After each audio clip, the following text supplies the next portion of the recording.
നമസ്കാരം. മലയാളി വാർത്ത ആനുകാലികത്തിലേക്ക് സ്വാഗതം. ഇന്ന് മഹാശിവരാത്രി. പാലാഴി കടഞ്ഞ് അമൃതെടുക്കുന്ന സമയത്ത് പുറത്തുവന്ന കാളകൂട വിഷം ഭൂമിയുടെ രക്ഷയ്ക്കായി ശിവൻ കുടിച്ചുവെന്നാണ് ഐതിഹ്യം. എന്നാൽ അത്യന്തം വിഷമയമായ ഇത് പരമേശ്വരന്റെ ഉള്ളിൽ പോകാതിരിക്കാൻ പാർവതീദേവി അദ്ദേഹത്തിന്റെ കഴുത്തിൽ മുറുക്കി പിടിച്ചത്രേ. പക്ഷേ വിഷം പുറത്തു പോകാതിരിക്കാൻ മറ്റു ദേവതകൾ അദ്ദേഹത്തിന്റെ വായും അടച്ചുപിടിച്ചു. അങ്ങനെ ആ കാളകൂട വിഷം ഭഗവാന്റെ കഴുത്തിന്റെ ഭാഗമായി മാറി.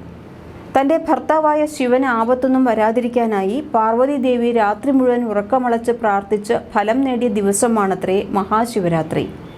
അതുകൊണ്ട് തന്നെ മറ്റേതു വ്രതത്തെയുംകാൾ ശിവരാത്രി വ്രതത്തിന് പ്രാധാന്യം അധികമുണ്ട്. ക്ഷേത്രദർശനം നടത്തിയും വ്രതമനുഷ്ഠിച്ചും പ്രത്യേക പ്രാർത്ഥനകളും പൂജകളും നടത്തിയും വിശ്വാസികൾ ഈ ദിവസം ആചരിക്കുന്നുണ്ട്.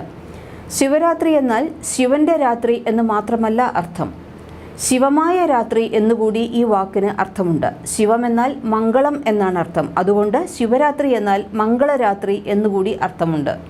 ലോകത്തെ മുഴുവൻ നശിപ്പിക്കാൻ ശക്തമായ കാളകൂട വിഷം ഭൂമിയിൽ പതിക്കാതെ ഭഗവാൻ പരമശിവൻ സ്വയം ഏറ്റുവാങ്ങി പാനം ചെയ്ത രാത്രിയാണ് ശിവരാത്രി.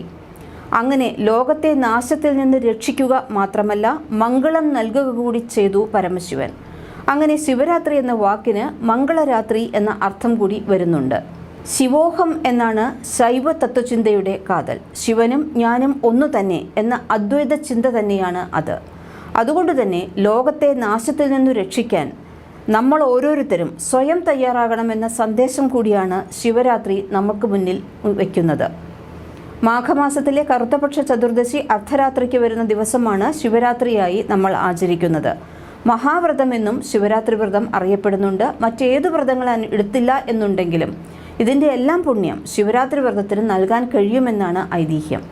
ഏകദേശം 1000 ഏകാദശി വ്രതം തൊഴുകുന്നതിന് സമാനമാണത്രേ അര മഹാശിവരാത്രി വ്രതം നോൽക്കുന്നത് എന്നാണ് മറ്റൊരു വിശ്വാസമുള്ളത്. ശിവപ്രീതി ആഗ്രഹിക്കുന്നുണ്ട് എന്നുണ്ടെങ്കിൽ ഇത് നേടിയെടുക്കാൻ ശിവരാത്രി വ്രതം അനുഷ്ഠിച്ചാൽ മതിയാകുമെന്ന് പറയുന്നു. കുടുംബത്തിൻ്റെ ഐശ്വര്യത്തിനും പുരോഗതിക്കും ശിവരാത്രി വ്രതം അനുഷ്ഠിക്കാമെന്നാണ് വിശ്വാസം. ഭർത്താവിൻ്റെ ആയുരാരോഗ്യത്തിനായി ഭാര്യമാർ ശിവരാത്രി വ്രതം അനുഷ്ഠിക്കുന്ന ചടങ്ങ് കാലാകാലങ്ങളായി നിലനിന്നു പോരുന്ന ഒന്നാണ്. പങ്കാളിയുടെ ദീർഘായുസ്സിനും ഐശ്വര്യത്തിനും ഇത് സഹായിക്കുമത്രേ. ശിവരാത്രി ആ ദിവസം രാത്രി മുഴുവൻ ഉറക്കമൊഴിഞ്ഞു വേണം വ്രതം അനുഷ്ഠിക്കുവാൻ. തലേന്ന് ഒരിക്കലെടുത്താണ് ശിവരാത്രി വ്രതം ആരംഭിക്കേണ്ടതും. ശിവരാത്രി നാളിൽ അതിരാവിലെ ഉണർന്ന് സാധിക്കുമെങ്കിൽ ക്ഷേത്ര ദർശനം നടത്തണമെന്ന് പറയുന്നു. പൂർണ്ണ ഉപവാസം എടുക്കണം.